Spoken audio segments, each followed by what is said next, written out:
in at once. So this is the first time we've had everybody in at once during the intro. So happy Podsgiving to everyone. I hope it's your favorite holiday as well as mine. Well, Thanksgiving. Do you guys have a favorite? For us? Yeah. Yeah. Christmas. I like getting presents. Yeah, Christmas. Yeah, that's fair. I guess you... Okay, all right. I have arguments for that. We could discuss that after the show. So you can see I have Wally Kern from SupremeGecko and Rus from Aquarimax. That's what I'm thankful for this year. Guys, thanks for coming on again. So I feel like Wally's been back almost as much as me. It's pretty much it's every other week at this point, isn't it? Yeah, pretty much. At one way, shape, or form. I can honestly say the show wouldn't exist without Wally's guidance. So, no. And I don't think we'd have most of the viewers without that one episode with Rus that we had already. Right? So we are going to feed our isopods on the show. We each have 4 species to show, I think. Wally? I have 3. Okay, that's plenty. And we're each going to feed different foods as far as I know. So on my menu, I have, if this camera will stay on, if my cell phone will stay on long enough, I have, let's see, turkey cat food, cranberry jelly, isopod chow from Supreme Isopod. What is this? Oh, this is part of my green bean casserole. So it's chopped green bean and French's fried onions. That's on my menu. So we'll see what they attack. Josh, what was the last one? I made a little like hillbilly green bean casserole. So with the French's fried onions and cut up canned green beans. I'm getting hungry for Thanksgiving dinner now. My family should have let me cook. I'm the chef in the family, and they assigned me the cheese board. So out of pettiness, I'm putting Velveeta cheese and American cheese. Kraft singles is going to be on the menu. String cheese already pulled out and strung for you. So I have a Thanksgiving question. Before I know you want to jump over to Rus to see what he's going to be feeding, but for everybody that's viewing right now, and you guys too, is it natural cranberry sauce or is it the canned jelly kind of cranberry sauce? Oh. I'm going to release. Anyone? Bueller? Oh, I'm going to say I like the natural. Do you? I would like the natural if my mother-in-law didn't cook it. Does that make sense? She's not a viewer, so she'll never see this, but it's that thing you take because she's so proud of it and you muscle it down. You're just like, oh God, because it's literally, as far as I can tell, it's just chopped up raw cranberries and sugar, a little bit of sugar and some water and like a half a gallon of orange juice. So 503 Menagerie says that they like the jelly, the canned jelly. I'm all over that. And somebody said, how do you know how to slice the natural? I think you just glob spoonfuls, right? Yep. It's just spoonfuls. Just globs those spoonfuls and stuff. I'm a big. You could put it in a can still and then kind of push it out to let it set like the gelatin. There you go. Sure. Well, I have one orange koi going for the turkey right now. So that's the first one to eat. First one to eat anything. Okay, so let's switch to Rus. What did you bring? Oh, my species are orange koi, scaber, one of my favorites, one of my first. Those I got from Wally Kern. So one of my first species. I have Panda Kings. I have Montenegro Klugai from Josh Kane. And I have Armadillo Officinalis, I believe. Those are from the isopod chick. So I'm not 100% sure, but I think so. So like I said, I have one orange koi scaber eating right now. So let's go to Rus. Nice selection. All right. How come that didn't switch? Oh, it did.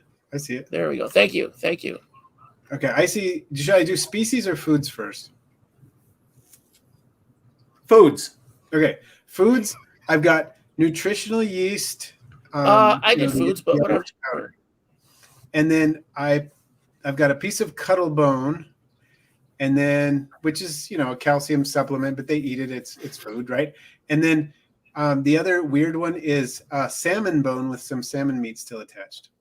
Oh, nice. So the meat, the salmon meat, is actually like raw meat or cooked meat? It's cooked salmon. Okay. Yeah. Very cool.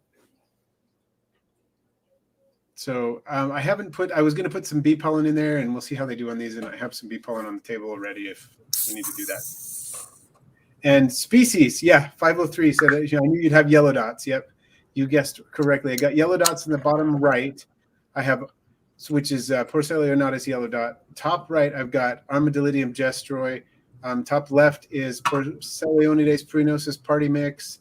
And then bottom left is Porcelia laevis milkback. Ah. Yeah, you took the milk back. We were all kind of concerned about that. Should I run back downstairs and grab some dairy cows? Did I have the first pick and did I choose dairy cows? I thought I got the milkbacks. It doesn't matter. It doesn't matter. Okay, my foods. Let's see if we can get close-ups here. Okay. So I'm doing this handheld because I don't have another tripod. I have 3 tripods going right now. But as you can see, I have the Supreme Isopod Chow. I have mushrooms. And I want to talk about the next 2 later on in the show because I think that I can predict the response that I'm going to get from the isopod. So I have mushrooms. I have crusted gecko diet. This is dry diet. So I take the crusted gecko dishes. If the crusted geckos don't eat out all the food, it dries out. And I just slice it right into a container. And then I have pumpkin. That looks like apple. Is it a Thank you. I was waiting for somebody to. So this was a yellow meated pumpkin. I've never seen a yellow meated pumpkin. I've seen yellow meated watermelons. I have a really funny story. When I was a kid, I went to the store because my mom told me, my mom is from Mississippi. So she has a very, very strong accent. So she sent me to the store to get yellow meated watermelons. So when I got there looking around, I can't find them. So I asked somebody, do you have, and this is how she pronounced it. She said, do you have yellow meated? And I thought it was literally a brand called Yellow Meated. So in her southern accent, so the guy looked at me and looked at, oh, you mean yellow meated? And I felt like a fool. So this is yellow meated pumpkins. Yeah, Morris, thanks for that question.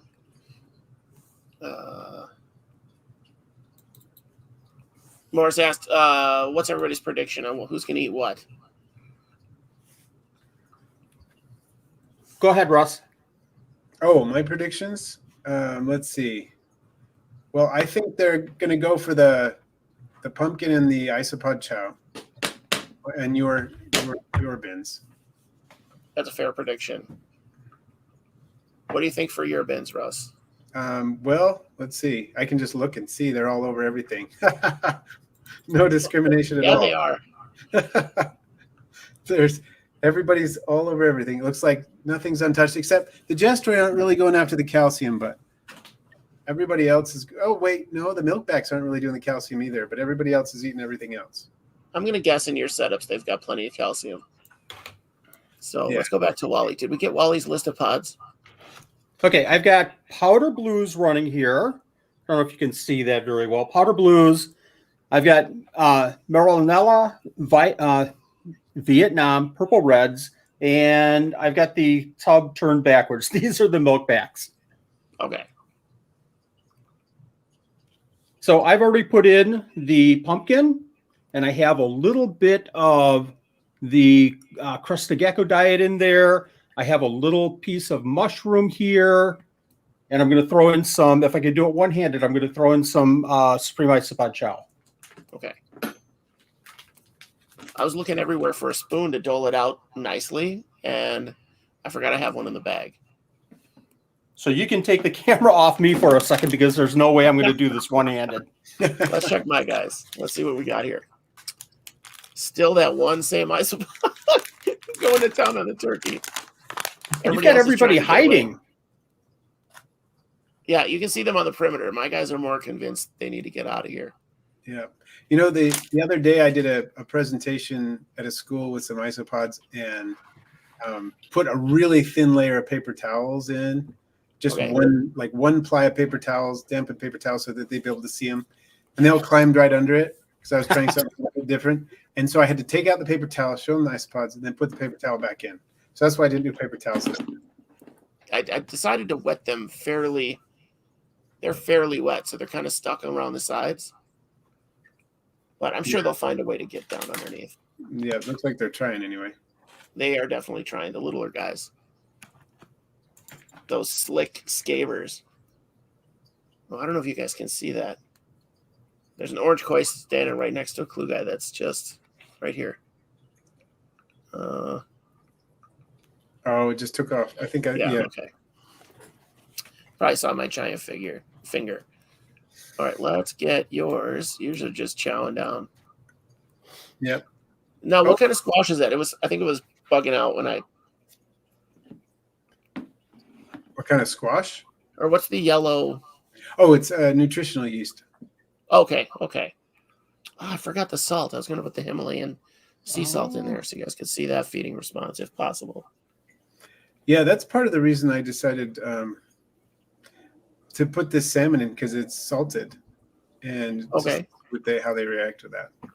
My guy, bonito flakes, actually. Oh yeah, I've heard that. I think I've heard people doing that. That works really well. But I mean, they're expensive. But I had some that were like expired for 2 years. We found when we moved, and I was like, this would be perfect. Yeah. Wally's back. What do we got, Wally? Okay, this is the powder blues. You can see the mushroom on top, the pumpkin, and in the corner, right about here, is the chow. And the crested gecko diet is in there somewhere. So the powder blues are eating a little bit of the chow right now. We've got 2 or 3 out.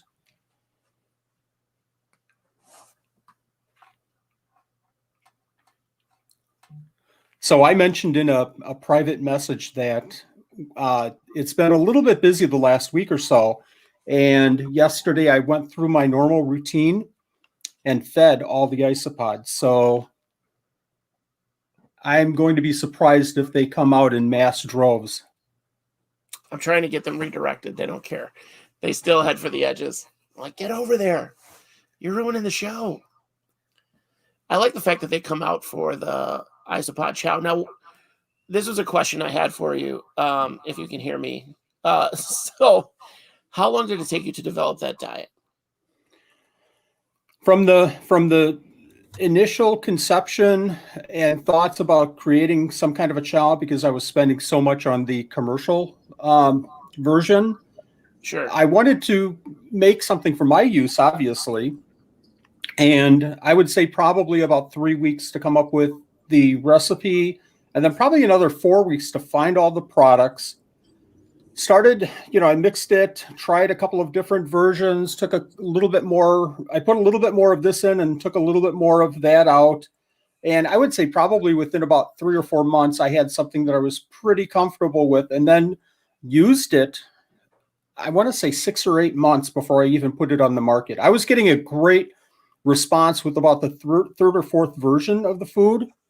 And I probably, played around with it very little after that and tested it for 6 or 8 months. And that's when I released it. That's good. Yeah. So there's no adverse reactions or long-term effects. Well, I've replaced all of my colonies 3 or 4 times initially when I first started feeding. No, I'm just kidding. No, nothing at all.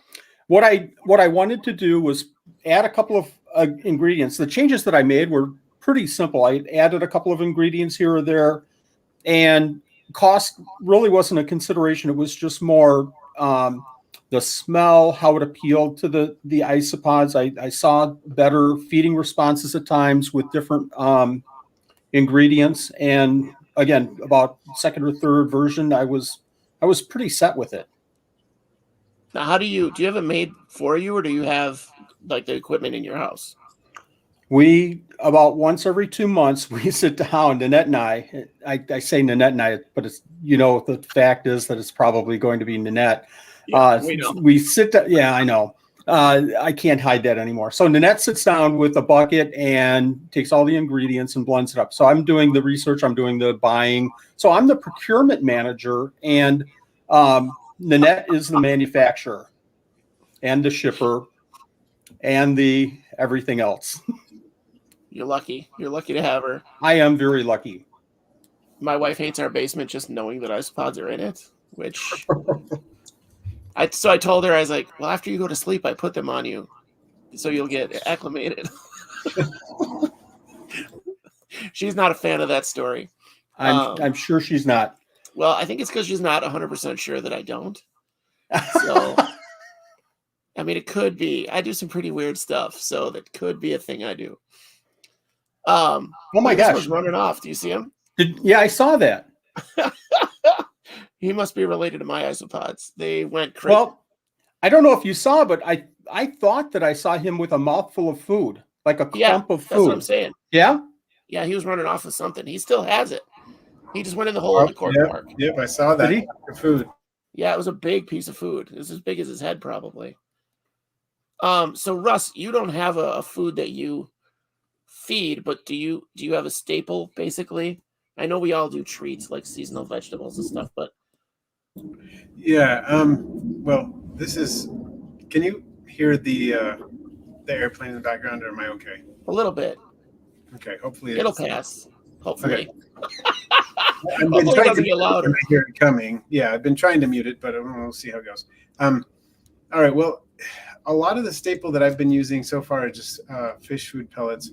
I actually want to get some more SupremeGecko diet. I don't have any more, so I need to get some more. But yeah, that's been my staple that I've been using lately is fish food pellets. So now, do you have one that you go to, or something that you look for when you go to a fish food pellet? Yeah, I just use Omega-1. Okay. I use the medium pellets because I find the small pellets, it's easy. It's harder to monitor whether or not they're being eaten when they're small because they can carry them away and drop them. You don't see them. Right. The large pellets, they fight over them too much because they can't move them. Okay. And so then I think the smaller isopods get less of a share. So I go for the medium pellets, and that way it's distributed fairly well among the population, but they also can't lose them easily. So I can monitor their feeding response and whether or not I need to remove, extras and that sort of thing. That's fair. I rarely remove extra food. I don't know. I have such a high springtail colony in each of my bins. My springtails just have gone bananas in the bins. I can't keep them alive in a culture, but in my bins, there's thousands. Oh, wow. Well, I'm always happy when I see that. When I see a load of springtails in there, it means, okay, everything's going pretty well in here. Yeah, exactly. And they keep the fungus gnats down and garbage. What is that, Wally? What are we looking at? These are the milkbacks. So I fed the milkbacks, so this is my second colony. This is my spare colony of milkbacks just in case. The other container has thousands and thousands in it. I was hoping that they would come out and start feeding, and we might get a response here in just a minute. I would imagine they're second only to dairy cows, in my opinion. They might even top them in my experience as far as feeding response. All right, let's. Same way. I completely agree, Russ. Yeah, you think so? You think the milkbacks top them? I think so. I'm kind of cheating here. I literally threw it right on their heads and like said, eat it now. Oh, SupremeGecko chow is the best. Every isopod I've coated in Supreme Isopod chow has eaten it. Sounds like a commercial. Dredge your isopods today. Minnows definitely get a good response. So I will say monitor your minnows at least for a day or two, because I had that weird bacteria outbreak that wiped my milk bags out. Oh, was it the pink bacteria? Yeah, they turned red. The fish turned red. Oh, yeah. Wow. It was kind of slimy. Wow. That is Yeah. nasty stuff. I was so worried it transferred to other bins. I separated everybody that I could and then kept a close eye on them. And I had about a dozen left, so they rebounded. So I'm sorry. So we're definitely looking for certain things in these foods, and there's not like a catch-all. So there's definitely such good things that you can feed them. So does anybody eat or feed? Does anybody eat dog food? Does anybody feed their isopods dog food? I've not tried dog food. It tastes like it smells, Wally. Delicious. I haven't fed it either, except I got to say, in one of my bioactives, I have so many. I have the bioactive cleanup crew is insane in there, because I've got the Prenosis powder mix, I've got superworms, I got mealworms, and I've got banded crickets that all are going to town in there as a cleanup crew. And just because I need to feed them extra just to make sure they don't, get violent or something, I throw dog food in there, and everybody eats it like crazy, including isopods. But that's the only time I've used it. Okay, to supplement your already bioactive community. Because it really doesn't have it. It's got something in it that keeps it from molding or something. Dog food. The dog food? I'm not sure. That's a good question. I know it has preservatives in it. I don't know. Yeah, and I guess it depends on the type. That's true too. Yeah, don't feed your dog Old Roy. If you're listening to this and you're feeding your dog Old Roy, stop. Go throw it out and feed him your neighbor's dog's poop. And that's more nutritional for your dog. Oh, wow. Sorry. I hate that food. It's basically cornflakes with some chicken broth smell on it. That's it. Oh, that's terrible. Speaking of diet, yeah, these guys are going to town already on everything. Milkbacks don't care. I think Russ's isopods are done. What do we got left there? It looks like they're nibbling the milkbacks are going after the salmon bone. Okay. One of them's still on the nutritional yeast. Looks like there's a lot of them are on the salmon bone and the ornatus too. I don't know. How do you get salmon bone? How do you source that? Oh, it came with. I just took it out of the salmon. We were having salmon with dinner, and Okay. threw it in there. Do it. I wasn't gonna do salmon bone, but since we were having salmon for dinner, I just took out the bone and tossed it in. See, and I love that the recycling that we get to do with these guys. Exactly. Well, I had never thought of anything like that. I have all of my foods downstairs, and Russ, I don't know if it was in a video that you talked about this or in I don't know, Instagram, but you had dinner and you had eaten shrimp for dinner. Oh, and yeah. you gave your isopods the shrimp tails, and you see something like that, and it's like, well, of course, that makes perfect sense. But for me, I had never even considered that until you made that video or made that comment. That was brilliant. I think that was a live stream that I did, maybe. I'm trying to remember. Maybe. I do remember doing it in some form of video. And yeah, I love to do that. I don't eat shrimp all that often. When I do, the isopods get some and they love it. And it depends on the species. I've noticed that, well, here comes the airplane. Magnificus, for example, doesn't eat as much of it as a lot of the others. They're not as interested, but they're just in their own little class by themselves. They're interesting isopods, those Magnificus. But everything, almost all of them love it. Now, do you feed dried shrimp at all? Yeah, I do. Okay. Same response, same feeding response? Pretty close. Yeah. I mean, the shrimp, whether with dry or fresh, seems to have a pretty strong odor to it, and they're instantly attracted. Yeah. Oh, we've got more koi. I've got 2 more koi. The other one was full, I guess. Those are the only ones that I've eaten so far. So their feeding response, scabers apparently have a much stronger feeding response. And, I think, one of the problems that we're confronted with, obviously, is that we're overturning cork bark and we're putting them into containers without any protection. It's just not natural for them. We've got the lights on them. This is kind of tricky, but to see even any kind of a feeding response is a good sign, so quickly. Yeah, that's true. That's why I picked all isopods that are less reactive to light and with a strong feeding response. I tried, and it seems to have worked so far. I've got the Mural Nanella. I can never pronounce that. I've got them out, but they're so fast and they're so gun shy of the light. I don't even know if they'll eat. I haven't even fed them yet. So yeah, I was wondering about that with thought, should I use duckies? No, they will just hide the whole time. Yeah, I thought about that too, because everybody wants to see duckies. And the ones I have actually got a lot bigger than I thought.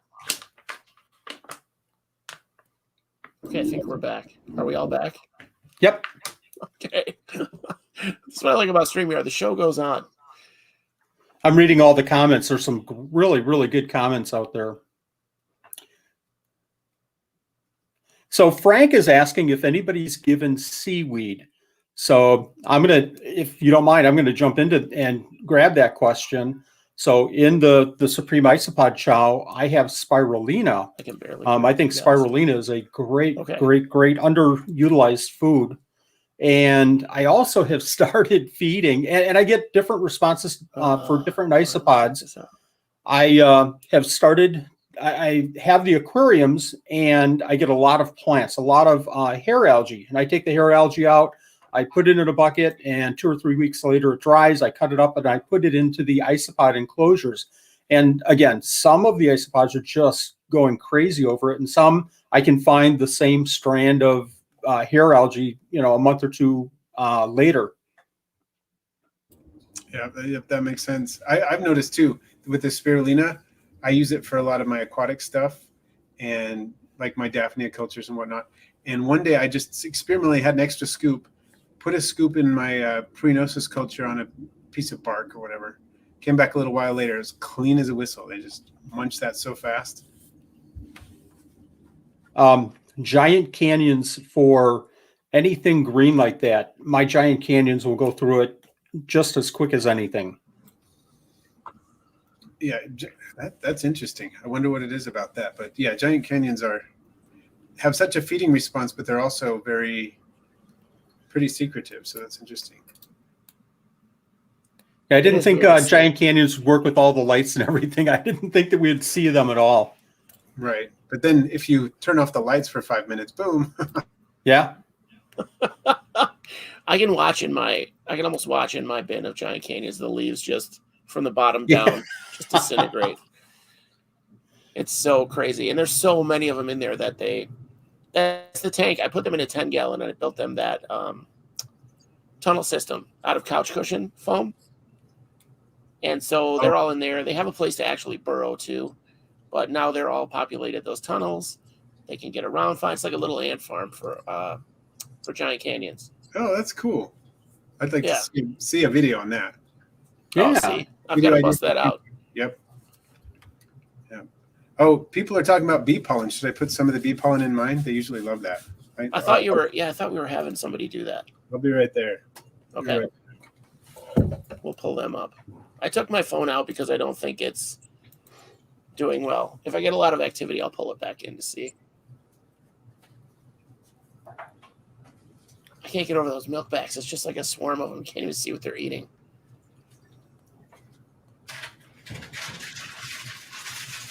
Andrew says his love bee pollen. I have never fed bee pollen. Frank says he heard of people giving beeswax to the isopods.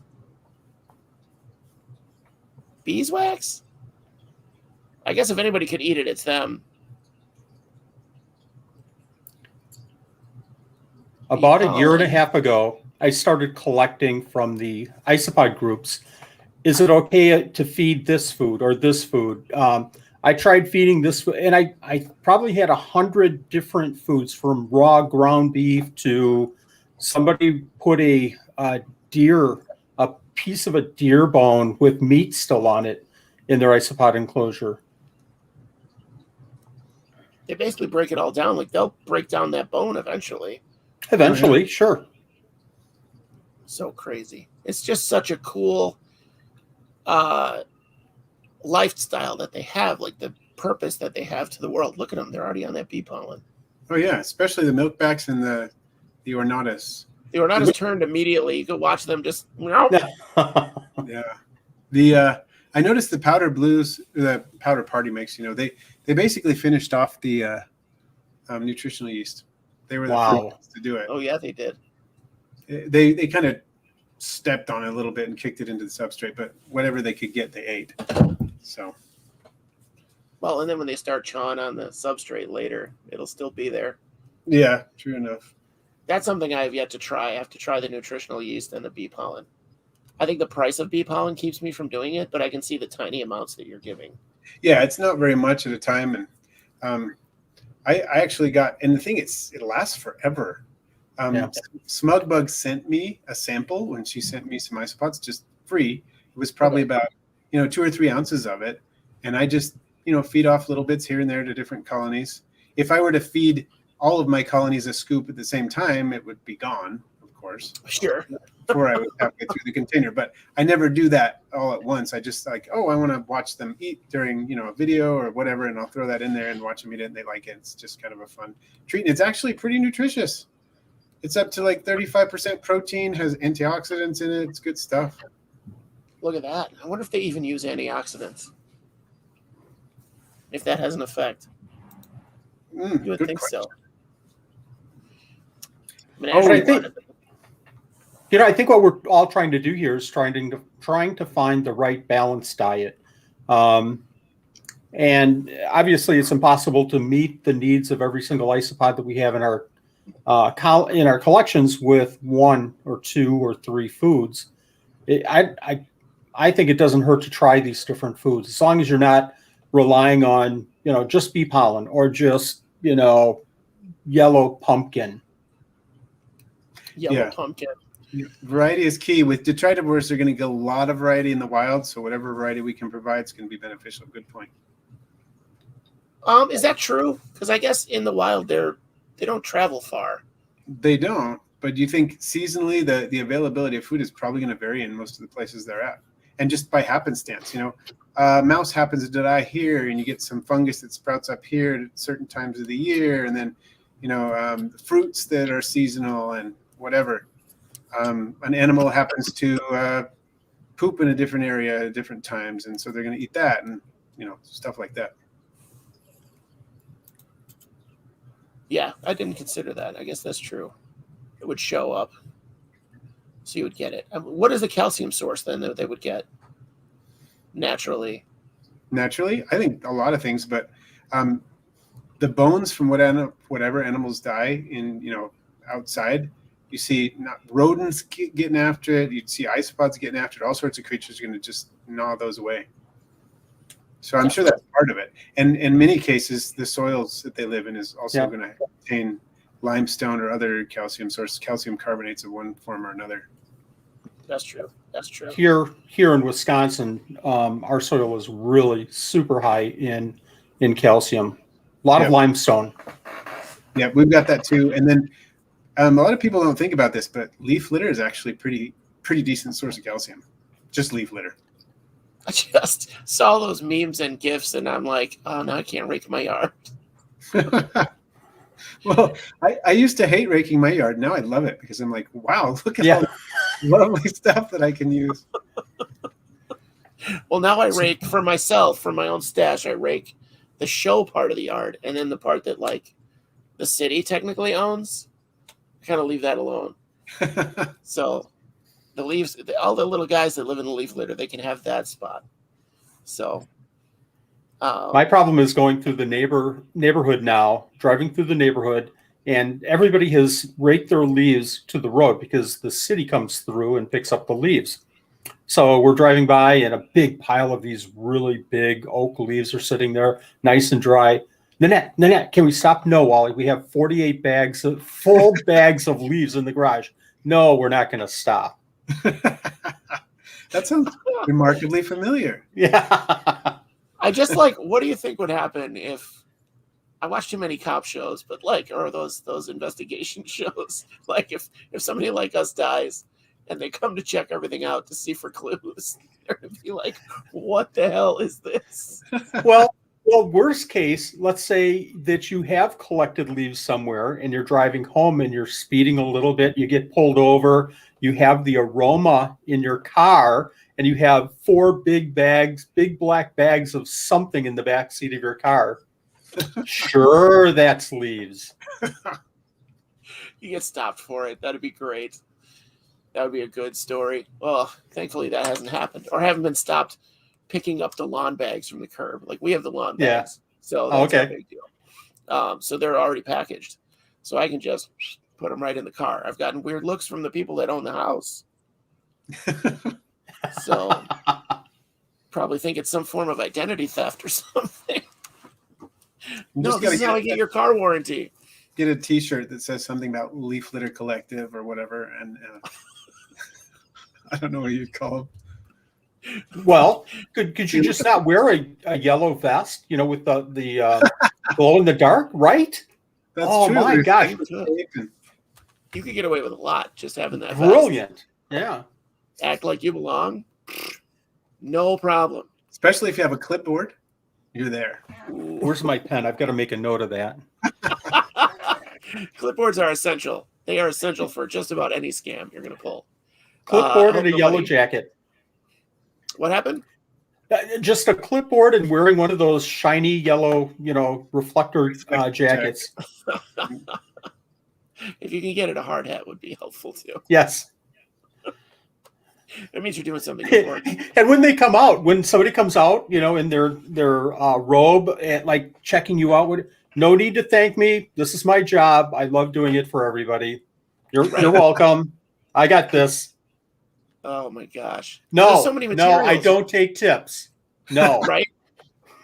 I can see your friend Angie getting pulled over with a big bag of mushrooms in her trunk. I hope she's not watching, because she will do that. No, she's not here. She'll get pulled over. I haven't seen her. She's usually pretty present. Yeah. Let's put it that way. She usually has something to say, and she usually is here when you're here. She's a blast. I tell you, there's some great comments going through the stream here. Wonderful comments. Older cones. The only isopod I've tried with cones, because they're the only ones that I have that are naturally in coniferous forests, are alder cones. I'm sorry. Are my parachai? What do you call them, Russ? Oh yeah, I say parachai, but parachai. So I've tried pine cones with them, and now they live in them basically. So I keep putting new ones in, but they live in them. So there's the mankai sit in there, and then adults. It's really like layers. It's pretty cool. But that's the only thing I've tried cones with, because I've heard a lot of stuff about sap. Like the resinous sap from the evergreens. Yeah. The magnolia pods are kind of like cones, and my isopods love those. And then I saw some alder cones up in a canyon the other day, and I was so tempted to bring some home, but they were dead on the tree, but there weren't any fallen ones, and I didn't feel right about pulling it off the tree, so I just left them there. But maybe I'll go back and see if there's some on the ground and try those. That's fair. I like to collect soil from different areas that I've found isopods into, and bake that out and mix it into my mix, because you never know. It could be adding something that they could use. Sure. Go ahead.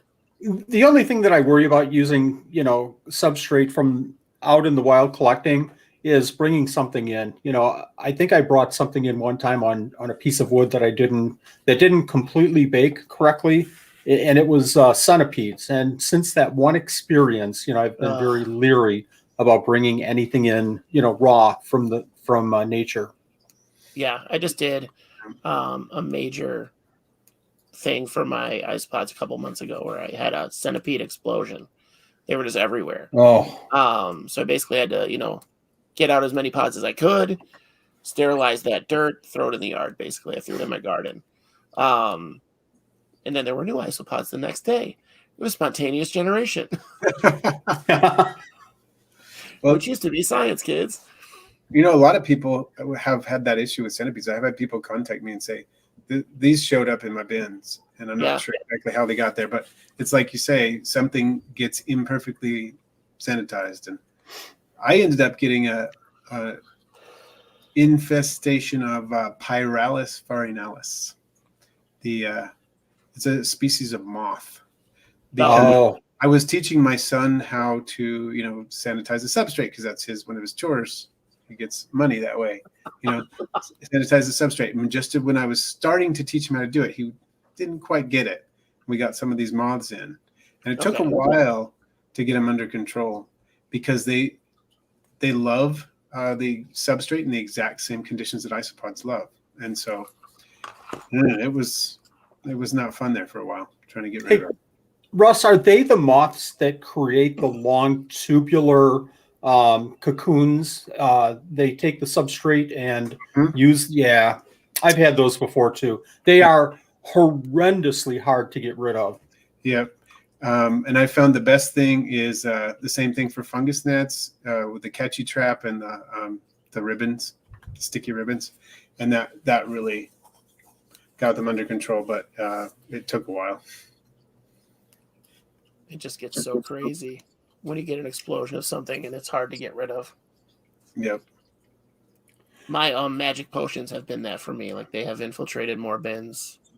Really? Than I can count. Yes. Every time I do a deep check I don't even know how many bins around them, I find magic potions. Like, there's another rack that I have. I have a second rack that isn't physically touching the rack that they're on. And 3 shelves up that rack in a bin were magic potions. I guess there's a reason for the magic. We know they can activate. I think they hitched a ride with maybe white dwarfs, but that's crazy. I did one. Go ahead. I just say I found a Punta Cana in my powder blues once. It's usually the other way around, right? But yeah, yes, I did see that once. I had to separate out 2 bins recently because of infestation from powder blues. Yeah, now they're on their own rack now. There are no isopods in that rack other than that species. That's it. Powder blues on the bottom. I have racks of all of my isopods, and then I have a hallway that I have some exoterras and geckos on, and there's a shelf right above it. And on that shelf, I have giant canyons, I have powder blues, powder orange, curlies, and Florida fasts. All the sneaky ones, right? Yes, exactly. The ones that once you get one into another enclosure, you're done. Yeah. And you probably have your dwarf whites over there too, right? I'm fortunate that we have we had a washroom downstairs when my wife did daycare, and that washroom was converted over to a bug room. So I have all of my roaches in there, and peanut beetles, and all of my dwarf whites are in there. Oh, okay. So they are separate from the other ones. They are, absolutely. Yeah. If I could keep them at somebody else's house, and anyone in the live stream here, can you take my dwarf whites? Send me some when I need them. That's what we need, is one keeper. Yes. The keeper of the whites. Yeah.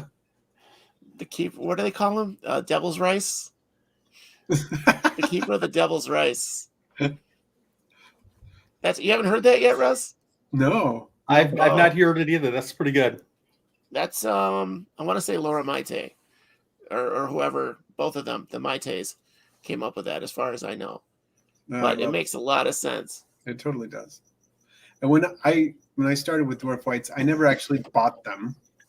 They just showed up in my Spanish orange, my springtail cultures, and my something else, I think, when I first got isopods. And then what are these little white ones? These are different. Oh, I looked them up. Oh, okay. Separate species. I'll start culturing these too.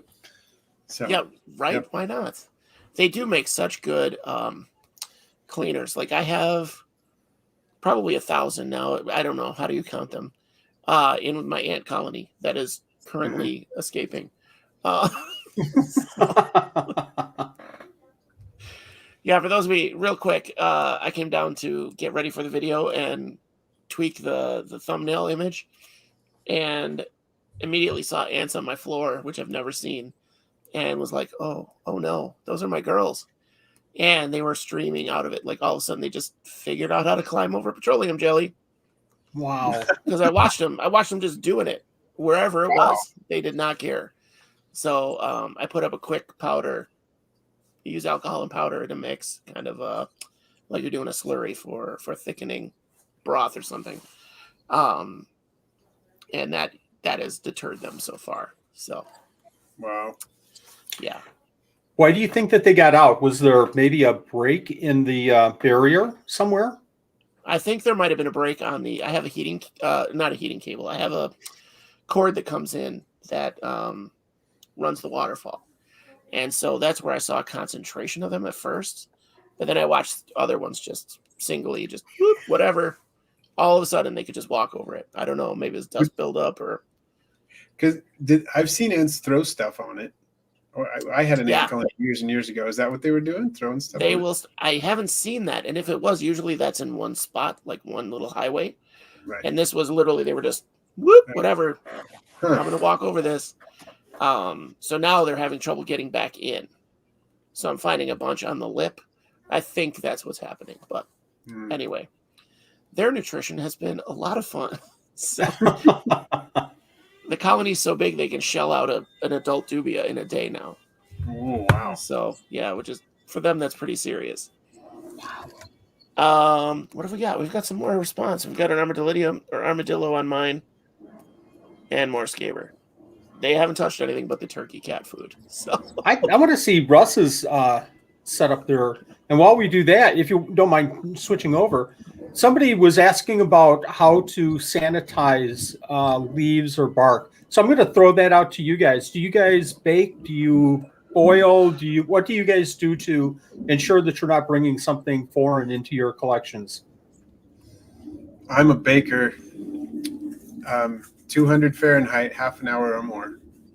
That's what I do. With wood, it's usually longer. With leaves, half an hour usually does the job.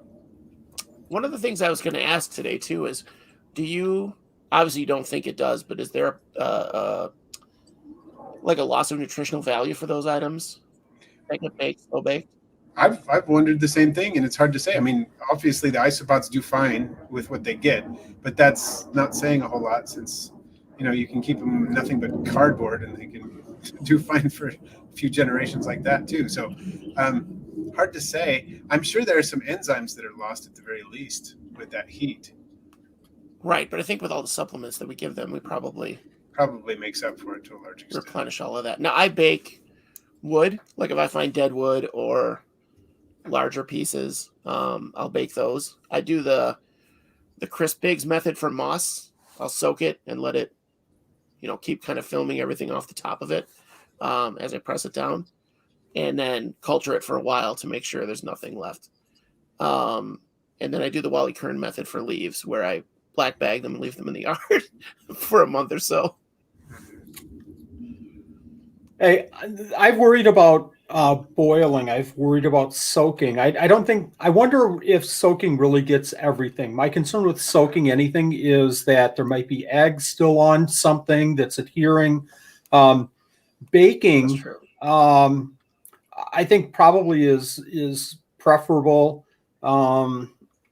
It just seems like if you boil too, you're getting rid of something. I've boiled leaves for the fish, to use the leaves to drop the acidity of the water, and you could just see everything coming out of the leaves.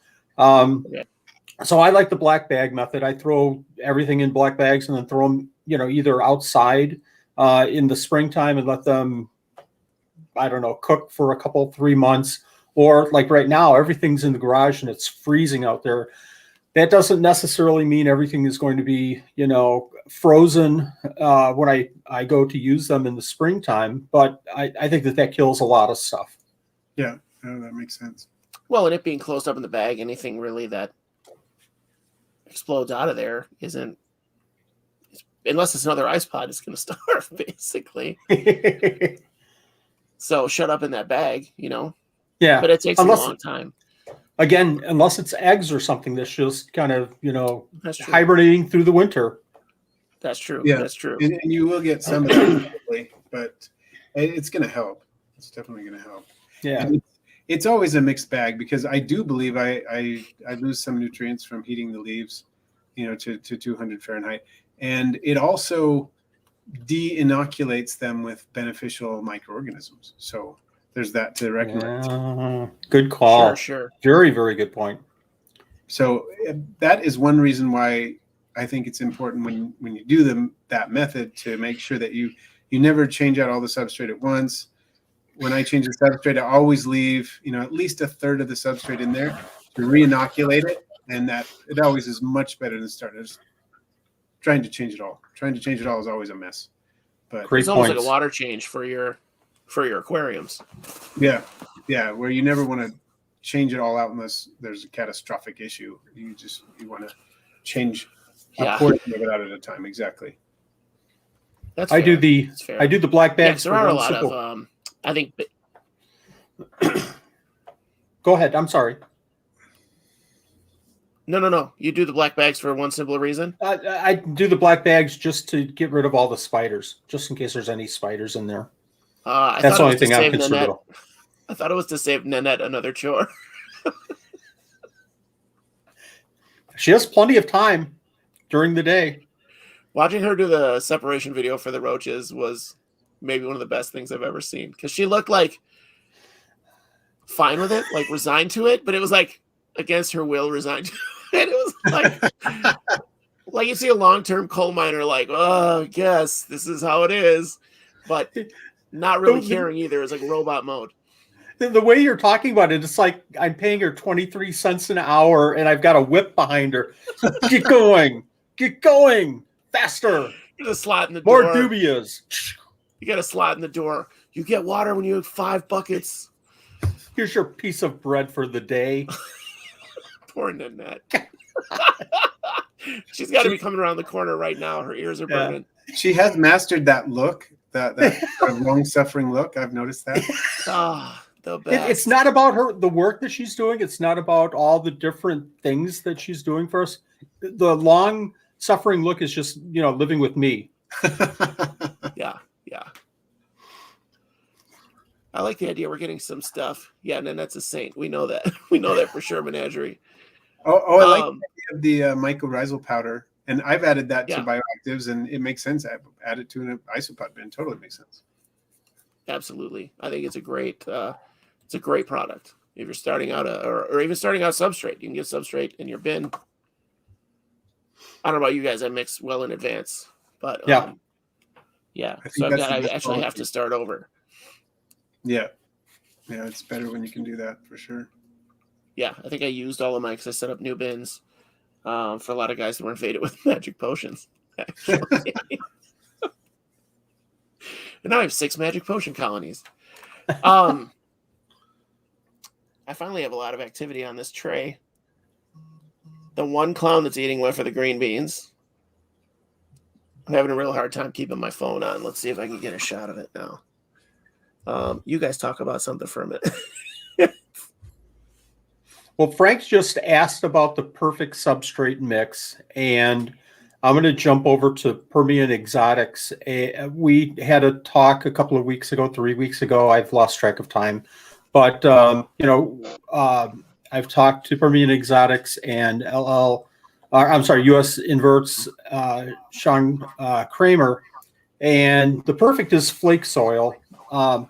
But I think, I learned a lot from early on, Russ. I learned a lot about substrate from your videos, and I don't know if I've really changed much at all.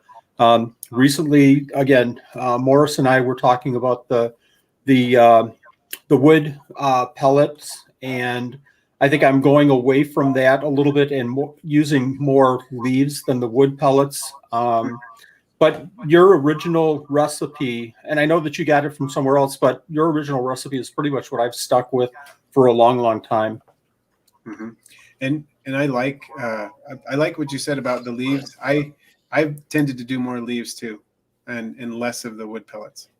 I do add it, and depending on the situation and what I'm keeping, and with millipedes, I'll add more of it and whatnot. Yes. Yeah. Yes. Yeah. But definitely that's one thing that Oren McMonigal says. It says most isopods will breed well if they have plenty of leaves and don't necessarily need the wood. It can be beneficial, but there are some species that need the wood, absolutely need it. But He said you can do isopods and have them do well with mostly leaves and not very much wood, but you can't do the opposite. We had a question. It just jumped past my screen. I don't know who asked it, but somebody asked about what flake soil is. Russ, you probably know better than I. I know it's a long-term heat-induced blend that you eventually get a substrate that's great for millipedes and isopods. But maybe you can touch on that.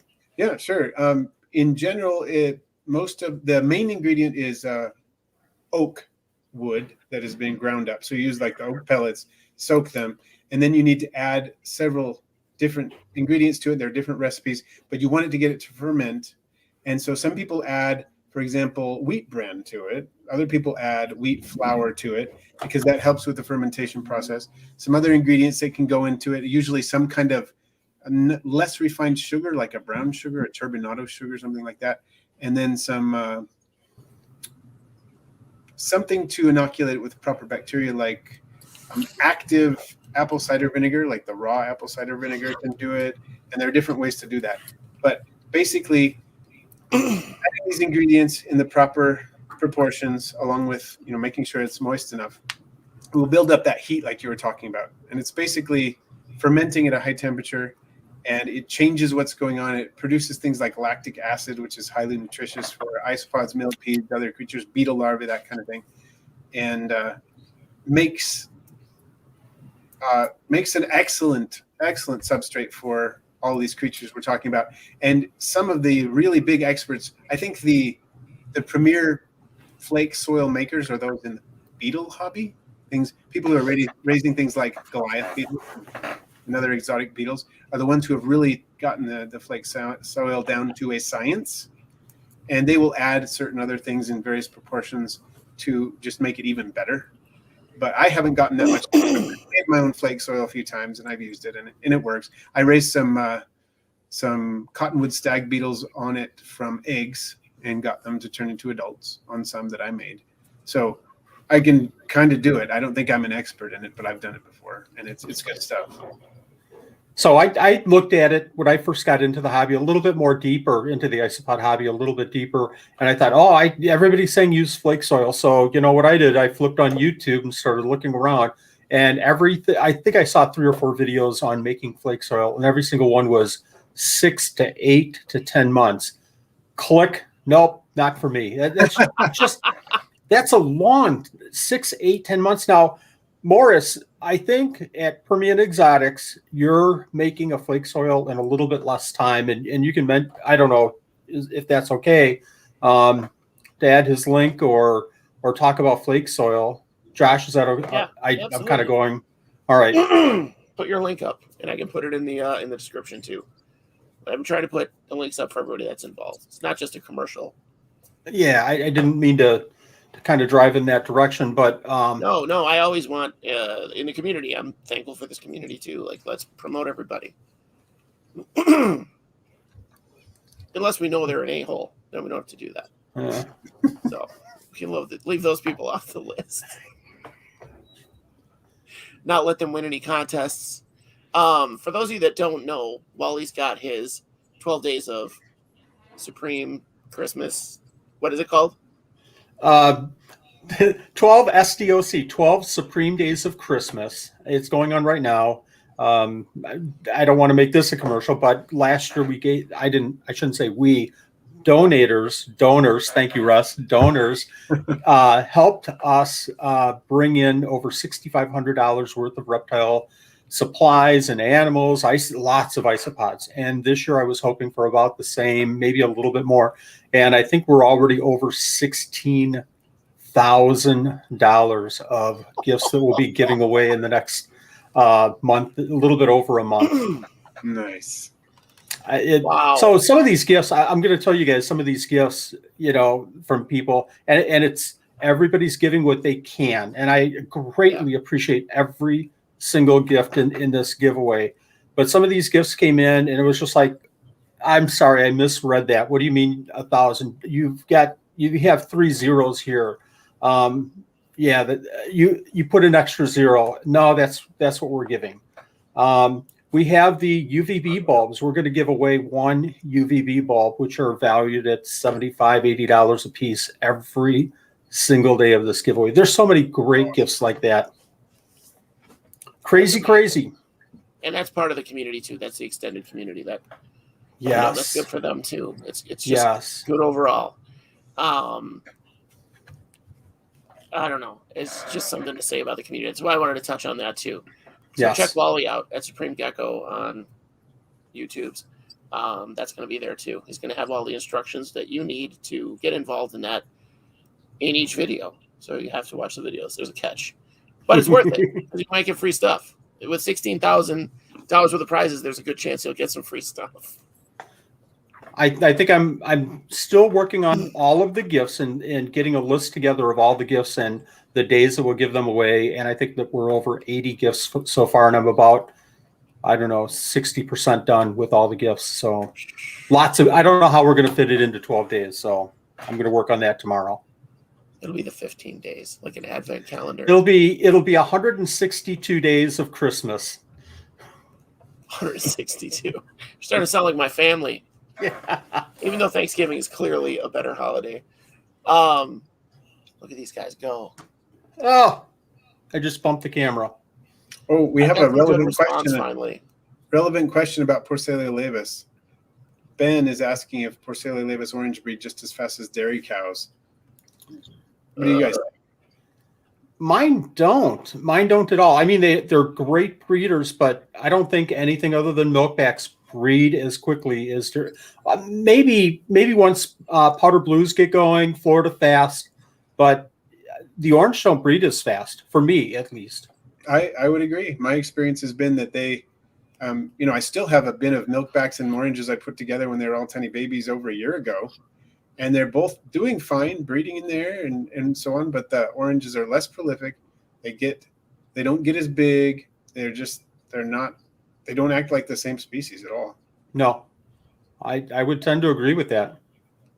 Well, and I wonder if it's that thing where you were talking about you had a video where you, Russ, where you were doing the experiment to try to crossbreed the oranges with the dairy cows and got literally no success, right?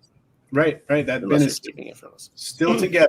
The milkbacks. I did it with dairy cows like a year before that, and that didn't pan out either. But the milkbacks and oranges are still together. I have them in a display enclosure at my office. And whenever I throw the food in there, they all go crazy, but there's no hybridization at all. Unfortunate.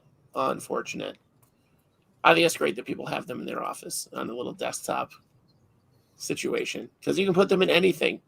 Yeah, it's such an easy hobby.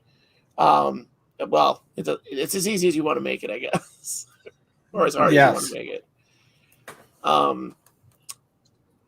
I think, is there a specific food that you guys know of that will promote breeding, or is it just a matter of keeping them a healthy diet?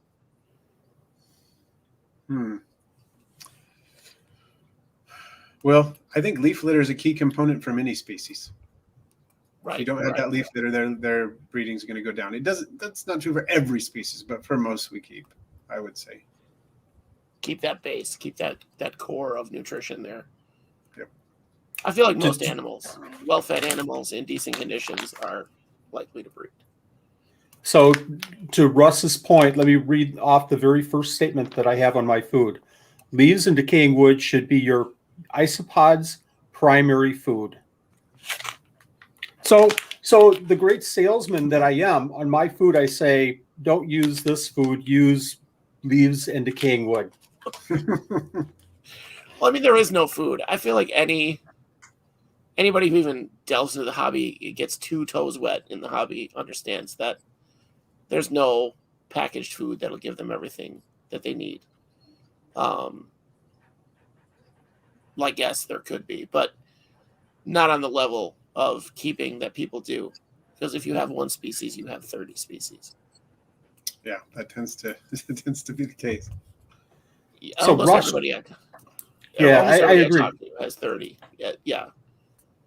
That isn't a breeder, or that isn't somebody that's breeding or doing, the experiments.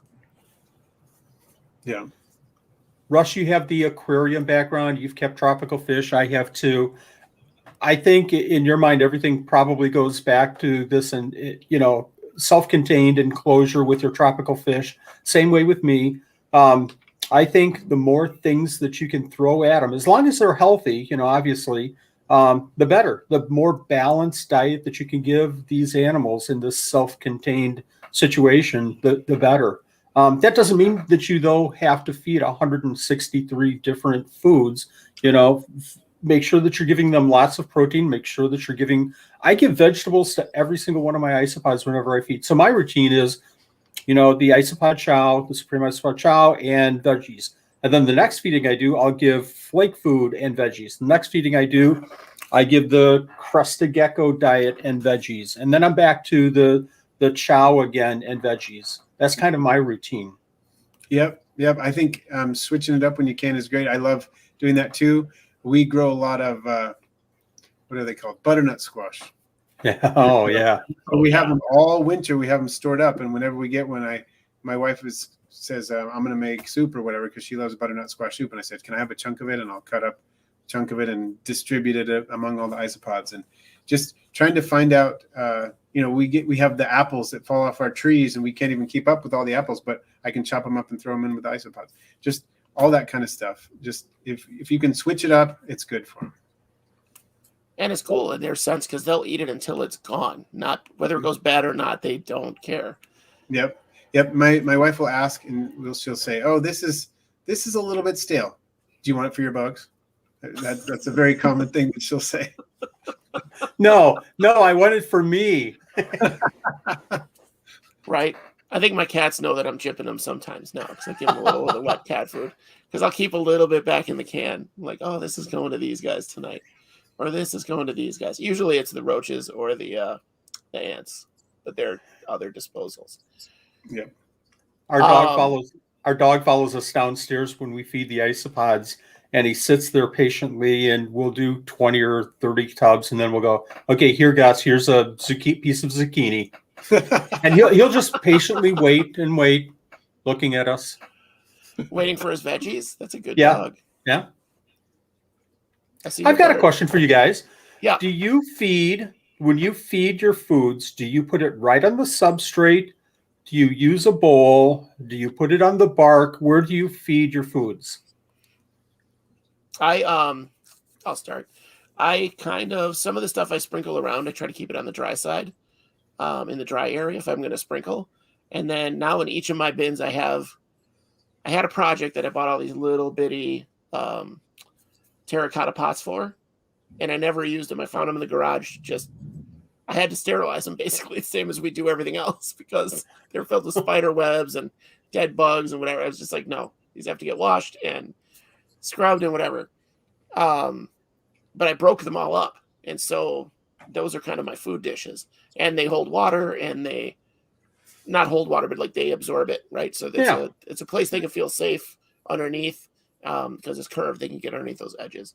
So I'll use that for like more wet food or food that would be more prone to mold out. Like I feed steel cut oats a lot, and mine go crazy for them. You'll see them trying to drag one off that's twice their size, one oat, But all of that stuff that's prone to mold, I put on something like either on the bark or I'll flip a piece of bark probably and then do it. Yeah, I think I'm pretty similar with that. One thing that I have, since I have kids who are helping me, doing day-to-day husbandry, I often, as I train them, I try to see what they're doing and gently say, okay, well, let's try this instead because this is working, kind of thing. And so I say, okay, well, if the food needs to go on something that's not touching moist substrate. So please don't put it on the mossy side. If you can put it on a magnolia leaf or a piece of cork bark or whatever, that's better. Do something like that. But I actually did invest in some tiny little terracotta saucers recently. I got a big bunch of them in bulk, and I'm going to try that for especially for some of the enclosures that are more moist, just so that the food stays off the substrate. And it's really easy for someone, not me, one of my kids, to go, that's where I'm going to put it, right there. If it were me, I probably feeding them all the time. I probably wouldn't do it, because they are doing it. It's just going to make it easier for them. It's a great call. I had to make it easier for myself because I'm so irresponsible. I had to make sure all of my moist sides are in the back. So I'm doing feedings. I can just go and touch the moss for a second, and usually throughout the week it's okay. I kind of remoisten probably once a week because they don't seem to need it. That moss stays pretty moist where they're at. But yeah, I had to like trick myself to train myself to do things the right way. So we all do. Yeah. We all need that training, whether we give it to ourselves or somebody else gives it to us.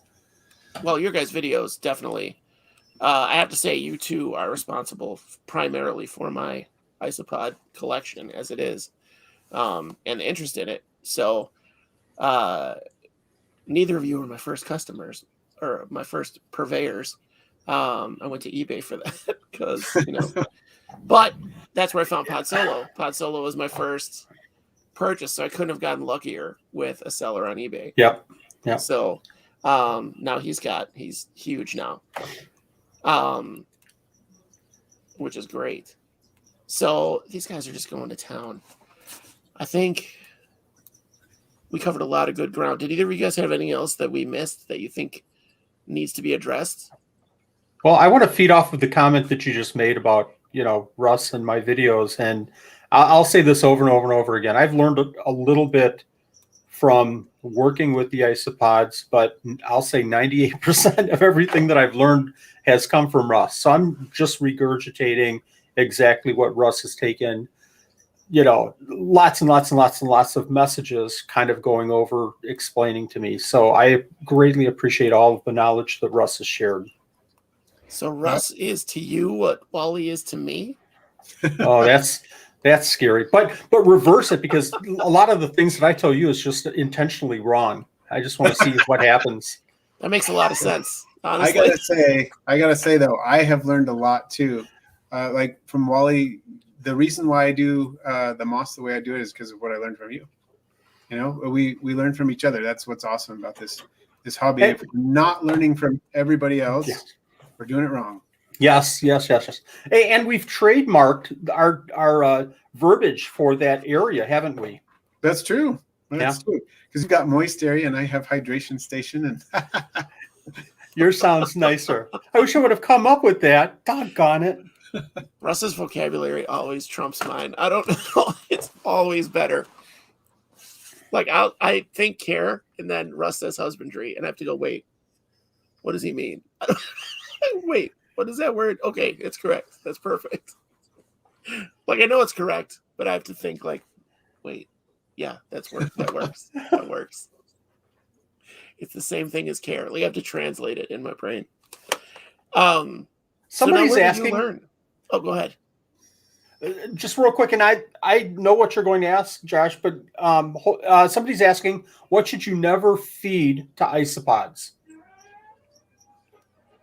I haven't tried anything that except for that bacterial outbreak on those minnows. I've never had an issue with anything I gave them. But I would imagine if you had a poisonous plant or something, but I don't know if it's poisonous to them.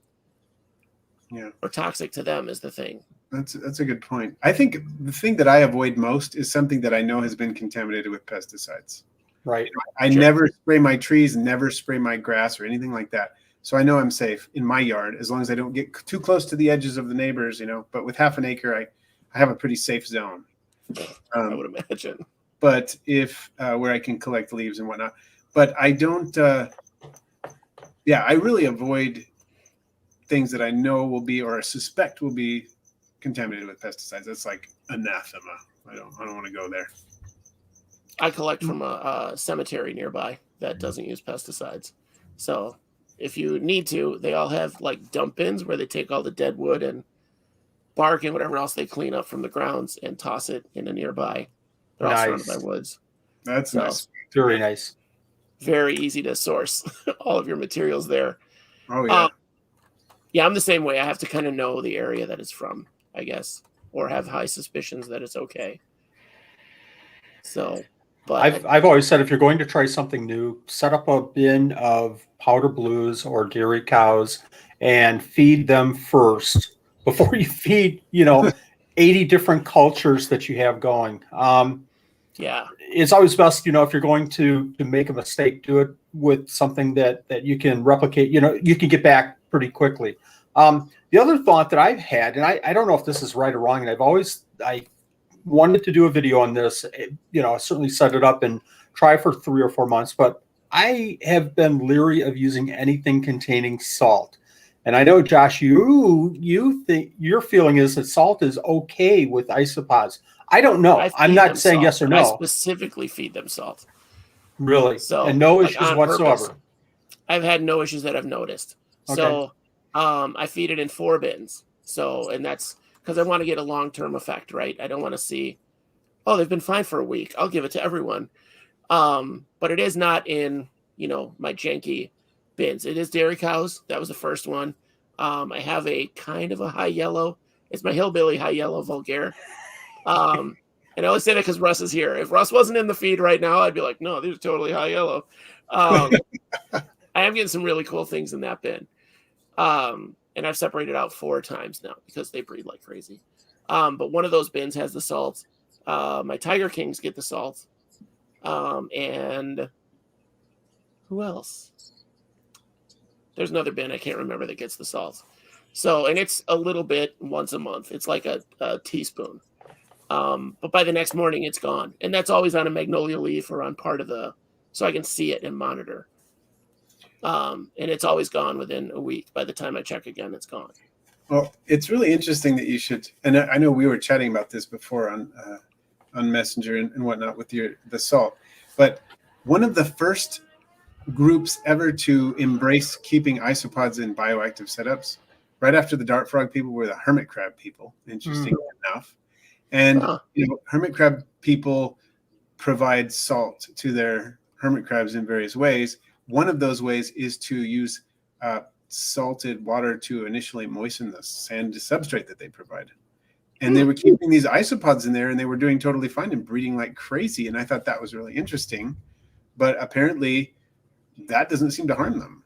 I mean, I'm sure you get to a certain degree, a certain point of salinity, and they're all going to die. But fairly saline situation for their substrate. And apparently they did fine in those situations. Well, like, I think we talked about it, Russ. I read a report that they are made, like they're evolved to remove salts and heavy metals from the soil. Yes. So, like, things that are totally toxic to us and most organisms, they take it out and process it. Wait, what kind of salt? So I use specifically pink Himalayan rock salt. So it's like a heavy grain. It's not like you would put in your water softener, right? It's not those big pellets, but it's just a heavy grain salt in a shaker. So it's probably for soups or people that think it's healthier for them, but salt is salt. But it also has other minerals in it. So that's good too. Yeah. I guess it's sea salt. The Himalayan sea salt is what it's called on the pink. It's pink, so it's easy to find. I get the rock salt because I want to monitor it. So I feel like if it was the powder or whatever, the fine grain, it would soak into stuff more, or they could just walk off with it on them. Right. They have to eat it intentionally. So yeah, and I don't know that I haven't seen a change where they one way or another. I haven't seen a change one way or another. So like I haven't seen increased breeding. I haven't seen them grow bigger. I haven't seen increased color or anything like that. It's just been something I wanted to do because of that article that I had read. Mm-hmm. So, and no one else was doing it. So I wanted to try it out. That's my number one thing. Can you keep isopods in a burned out airplane? I wonder. There's always something. Darn, you just beat me to the punch for my next video. That's what I was going to. I inspire a lot of videos. I have to get some better quality for all of my stuff, but yeah. The backdrop I wanted to replace poor DJ Space Cat was $90 at the local store, and the 50-mile away Lowe's is like $30. So I'm waiting to be cheap. But yeah, I just think, they pull it from everywhere. They pull their nutrition from everywhere. I do want to try beeswax now because somebody mentioned that they heard that. Yeah, that does sound like an interesting idea. I wonder if green jetted monkey, I would not feed iodized table salt, but I don't see a problem with it. Because they can process iodine too. Crustaceans process iodine.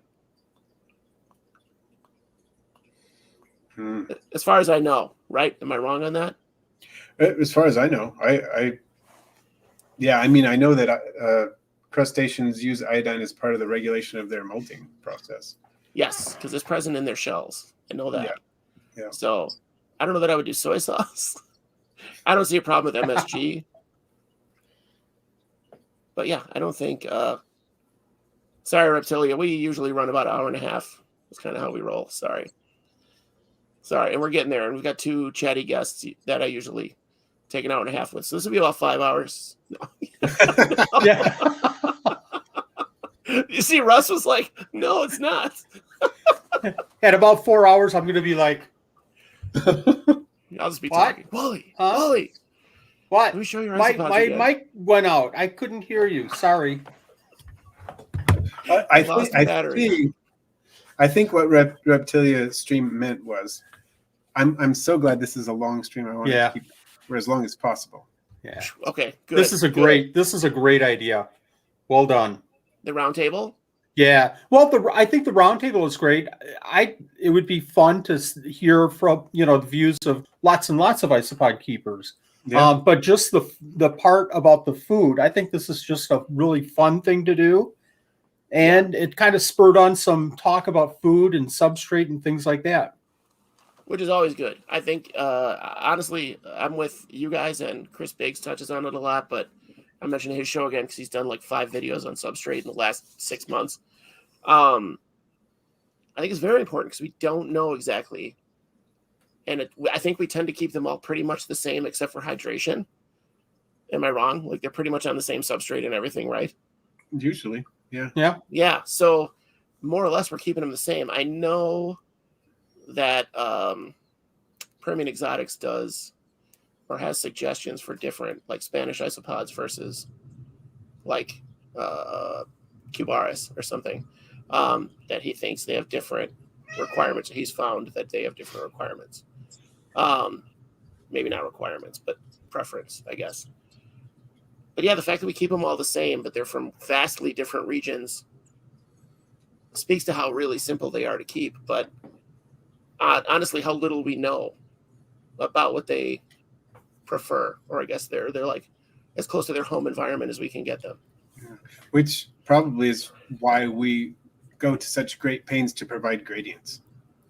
Yes. Because then we're making up for much of that. Wow, that's a great point. In my gecko enclosures, I have warm areas and cool areas, and areas with more light and areas with less light, and areas with more cover and areas with less cover. So they can pick and choose wherever they want to go that's most comfortable for them. God, what a great point, Russ. Wonderful, wonderful point. I like that. I like that a lot. I guess, yeah, this shows that all of their needs are basic. Their essential needs are pretty much the same. Yeah, in most cases. Yeah. Jason P is saying my page says the stream has only been going for 1 minute. It's only been going for 1 minute, but we've started it 83 times over. So over and over. Roughly. We stop and we restart. I think that's how many times my computer kicked me out, and now I think I was having problems supporting my phone and my computer at the same time. I have to get that hardwire set up. And since I can't show you the bin, of course, one of the ants that's loose found its way in here and is eating the turkey. And that tank is 15 feet away from me. Wow. So they are exploring. So I have to say it. So what's their response with the Supreme Isopod Shell? They are there was 2 Klugai that hit it, and no, I mean the ants. I don't care about the isopods. I want to find out about the ants. I want to come up with Supreme Ant Chow or something. I don't know. It's expensive. You could charge a lot. Everything that I've seen is crazy expensive.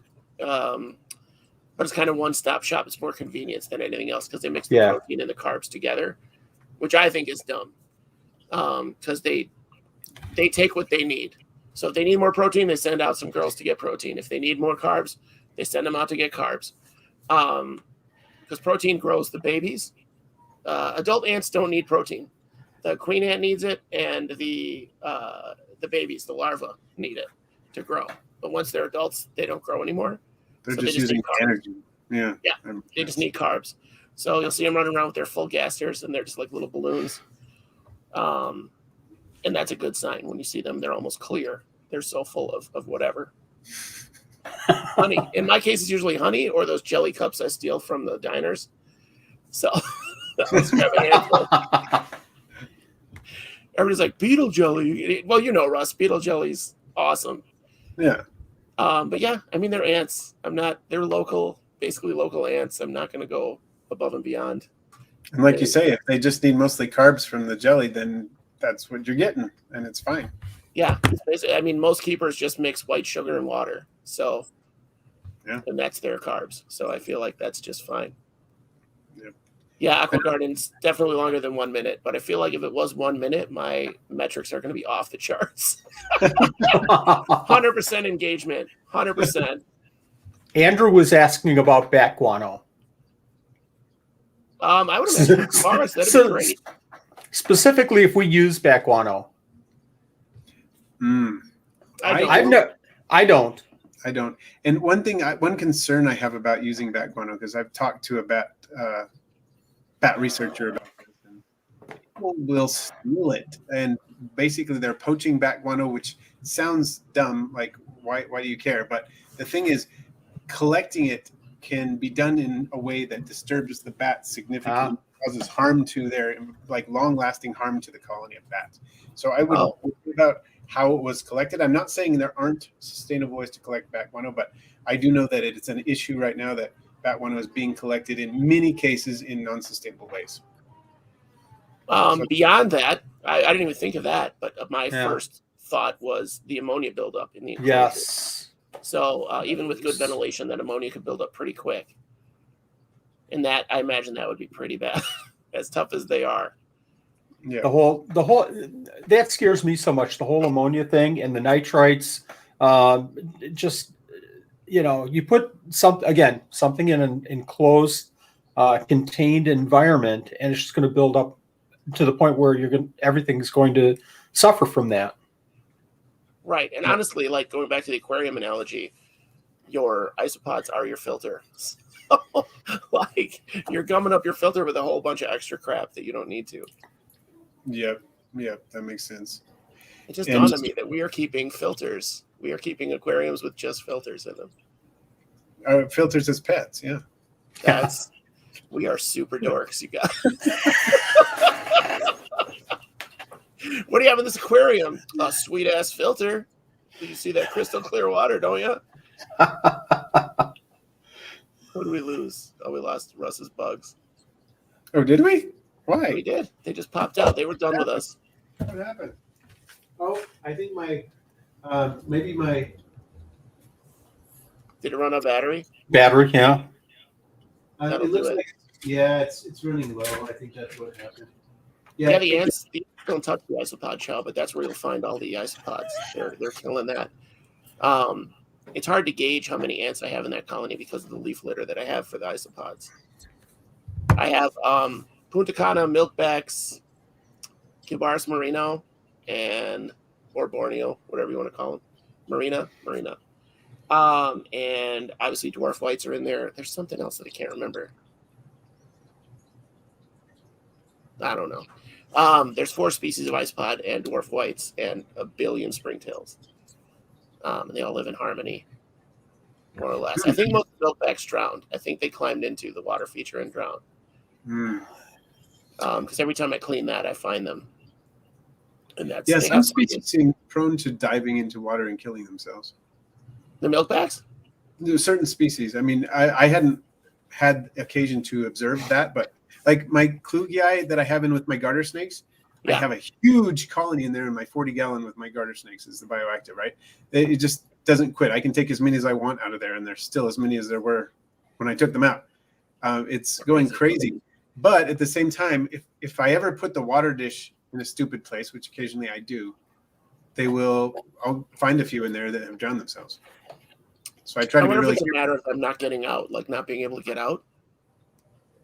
Yeah, I think that's what it is. I need to put like a pebble or a rough pebble or something in there so they can crawl out. I use lava rock, like the big lava rock you would have in a fire pit or something. So you would think they'd be able to get out, but I don't think they're too bright. But yeah, they all seem to get along. It's cool what bioactivity does for every kind of a pet, basically. And you can find an isopod. See how long that lasts, too. See how long what lasts? How long the coexistence will last. Because I've seen it happen sometimes for, more than a year, and then all of a sudden it doesn't. But Frank de Tank said he's had it going for 7 years. Which one? Of isopods. What going? He's had isopods, various species of isopods in the same enclosure for 7 years. Wow. Still breeding and doing well. So it's possible. I don't think it's easy necessarily. I don't think it's, necessarily something we even want to do all the time, but there are obviously cases where it can work. I mean, in the wild, I've harvested local species where there's 2 or 3 species within a yard. Within me being on a knee and reaching around, like there's 3 or 4 species like that. But that's outside. Right. And there are some differences there, of course. But the bigger the environment, the more varied, too, that's going to make a difference. So something like a large bioactive enclosure, obviously, they have a much better chance at that succeeding than in a 6-quart tub. Oh, yeah. Yeah, for sure. I didn't realize how bad the white dwarfs were till I saw one of your guys' informative videos about how they... honestly, I don't remember who, but how they outcompete the mankai. Yeah. Oren says they'll get to a point where they'll just attack and eat the mankai as soon as they hatch or as soon as they leave the mother. Wow. Oh. Well, you don't think of them as like bloodthirsty. What the heck? See, I always thought they were tiny porcellio because that's kind of, or porcellio, that's their shape, right? They're kind of shaped a little like that, yeah. What did Frank ask? Permian, is it possible to use? Oh, okay. I've never been a fan of keeping multiple species or different morphs in the same enclosure. However, I will say that in my Spanish isopods, occasionally I'll find, and I don't mind it, and I don't think that they do either, I'll find dwarf grays in those enclosures. Not hundreds and hundreds, but I'll find, a couple of dozen that are just kind of roaming around, and it doesn't seem like the giant Spanish care at all that they're in there. And are you talking about Trichorhina biocellata? Dwarf grays? Yes. Yeah, okay. Yeah. Okay. Yeah, I've heard dwarf grays used for a few different species, so I just wanted to check. But yeah. Okay. Yeah, that species doesn't nearly seem to do the same way that dwarf whites does, even though they're closely related, same genus, but they're a different animal. It's so different. I love how big of a difference there is between basically the same thing. Like we're talking about Lavis, the dairy cows and oranges. Yeah, exactly. Technically, on paper, they're the same species.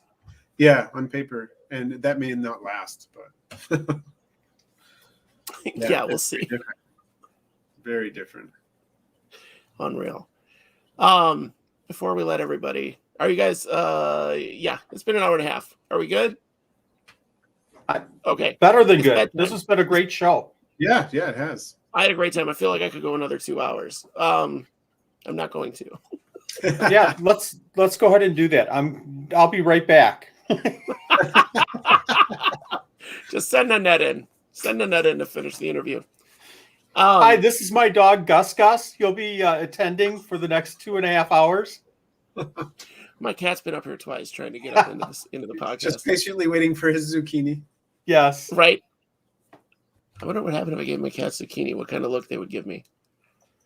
Frank, every episode about 45 minutes to an hour, my cat dumps in the litter box right next to me.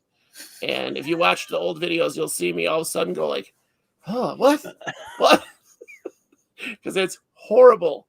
That said, I didn't use cat poop today only because we have one cat that poops in a cardboard litter box with nothing in it, and that's all he'll do. And the other one uses the litter box, and my wife had just cleaned the cardboard one, so I didn't have any on hand. I didn't want to use one with litter. I felt like that would be dangerous with whatever drying agents are in that. Yeah, it is nasty, but they eat poop, right? So they eat that in the wild. Why not? It would have been at least funny. So I'll ask, if you're kind of breaking here, I'll ask one final question. What's the weirdest food? What's the weirdest food our viewers have ever fed their isopods? And while they're answering that, how about you guys answer? Okay, well, they're typing. I gave sugar to mine straight. Well, the raw sugar, right? Sugar in the raw. To my... No, don't feed them your own poop. That's just... I mean, fine. Fine, but you're weird. Just know that we think you're weird, but do what you want. They're your bugs. It's your poop. Go crazy. I hope nobody normal is watching this show. No one ever is. No one watching this show is normal. I promise. I gave them isopods. It's really weird. I gave them waffles once, and they ate that. They liked it. Eggo or homemade? It was like a high protein waffle, and they really loved it. I put it in with the leopard gecko cleanup crew. Everybody went for it. The beetles, the isopods, everybody. They were all over it. Well, my only question with that is, why in the world would you sacrifice waffles to your isopods? Waffles are like my third favorite food ever. It's just I dropped a piece of waffle, and then I had to do something with it, so they got it. It's a 5-second rule, Russ. 10 seconds if it's got syrup on it. What did you just say? Waffles? And then, Wally, Russ has waffles left over because, unlike you and I, he knows when to say when to stop. Oh, more waffles. If I'm at the breakfast table, there's no stopping me. Yeah. Yeah, bacon, everything that comes to a breakfast table is some of my favorite food. Yeah. Easily. And when they added chicken and waffles, I was like, forget it. Forget it. I'm just going to be 300 pounds. What did they say? The skin of an inside of the eggshell. Oh, that's good stuff for them. With egg still attached, young lad? As long as you don't give them to them too wet, because then they can get stuck. Yep. Got to be dried out or heated. Okay. First. So not like hard-boiled egg. It has to be. Oh, it could be hard-boiled. You just don't want it like a raw, slimy, wet egg you throw in there. If it's a dry raw egg, it's fine. But you don't want the perfect. wet stuff. Mexican jelly candy. I don't know what that is. I don't. Morris, you have to explain what that is. Morris lives in Josh, Texas. So I wonder. What's the weirdest thing you fed? Me? Yeah. I wanted to say that sugar, but I don't think that's very weird. You know what I did feed him? My toenail clippings.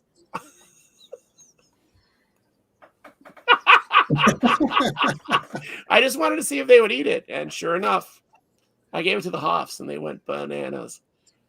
So when you watch, you can actually watch Hoffman's Egg I eat. Nice. And you can watch them like haul off a toenail. Like I'm 6'4" with size 14 feet. Those were some toenails. So they were like, "Oh, thank you," and they would just walk off with it, and I was totally impressed. I'm going to jump out of the stream because I'm going to trademark that as Supreme Toenail Clippings. Wait, you're trademarking something out of my video? What just happened? I'm the trademarker here. There's the store website. Frank, I'm going to put the links into the I don't have fungus mildew cottage cheese nails. Jeez Louise. I'm going to put the link to Permian Exotics and Aquarimax and SupremeGecko into the links in the description. Because I want everybody to be able to follow those. And definitely to Wally's YouTube and Russ's YouTube, because the 12 days of Christmas you don't want to miss. Yeah. You don't want to miss. So if you haven't already subscribed and clicked like to this video, you've been here an hour and a half. What the hell? We just went down to 11 viewers. Like, what's your problem? What I don't know. Do you need? I don't know if toenail clippings had anything at all to do with that. I hope not. We are going to have hopefully sometime late December, mid-January, we're going to have Orrin McMonagle on. He's agreed to come on the show for some reason.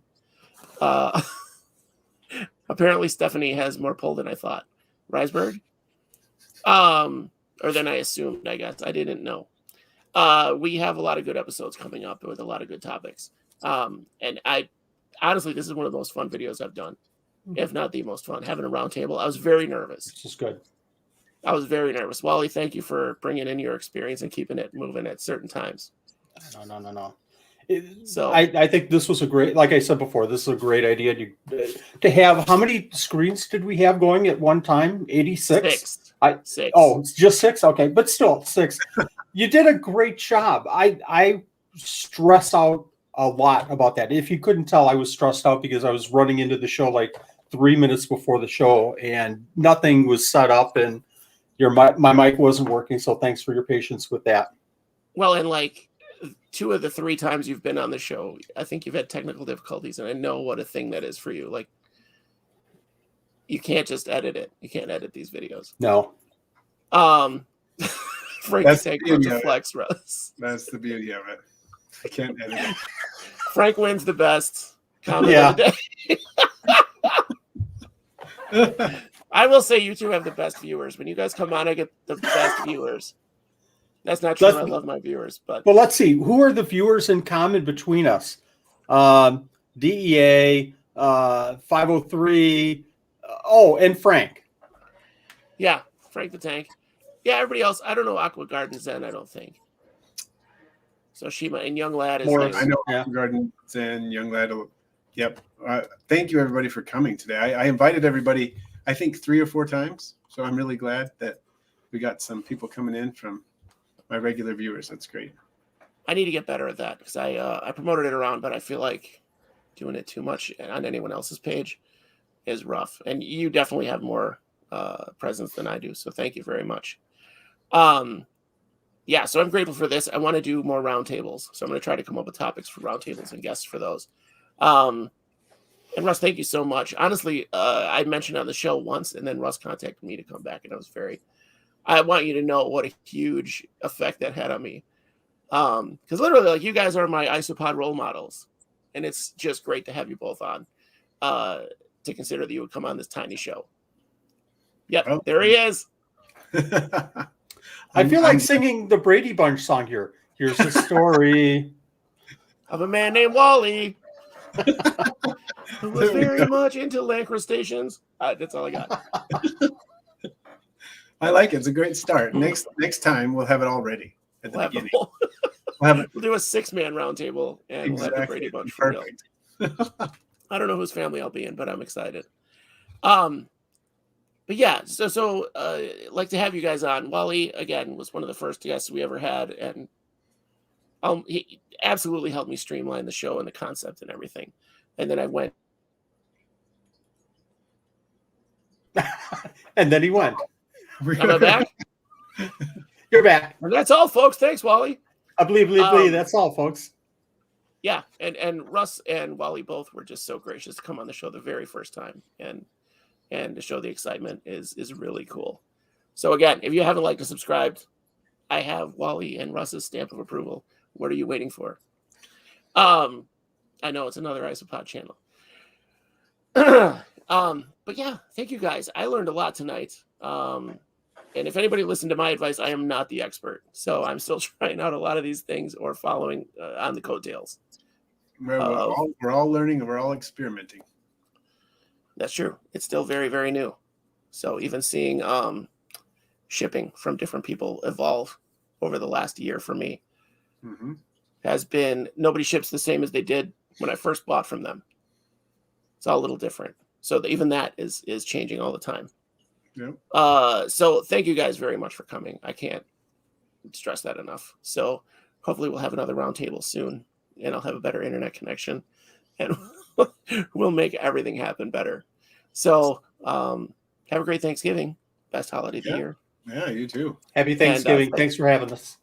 Anytime, guys. Anytime. Thank you so much. Happy Thanksgiving. Thanks, Russ.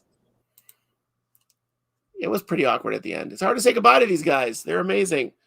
Thank you to everybody who came for the first time. people that are just coming back for Rus or Wally. Thank you for that. If you think this video was good, go check out some of our backlog. We have more. We're going to be doing live streams on location from pet stores, like local mom and pop pet stores that I'm impressed with. Myself and Rick from Ophi Spider-Verse. So enjoy your Thanksgiving. Thank you, young lad. It is the best holiday of the year for me as a former chef. Thank you, Aqua Garden Zen. Great. As a former chef, it's my favorite. There's something sacred to me about feeding people. So that's why this episode was important to me, because feeding our pods. So that's going to be it for me. So thank you for staying, guys. Have a great night and happy Thanksgiving. It's going to take me